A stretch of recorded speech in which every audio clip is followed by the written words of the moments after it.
hello friends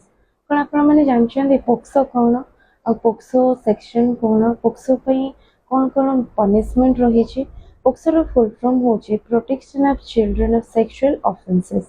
जदि आप below 18 years रो both boy और गर्ल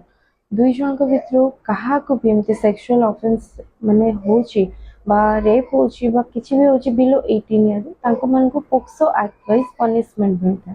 तो पोक्सो होची आपण माने जो माने सेमती किछि नै बुझण पचारे एटा कोन केवल झियो मान को पई हिची अंडर एटा 2012 रे एटा इनैक्टेड हला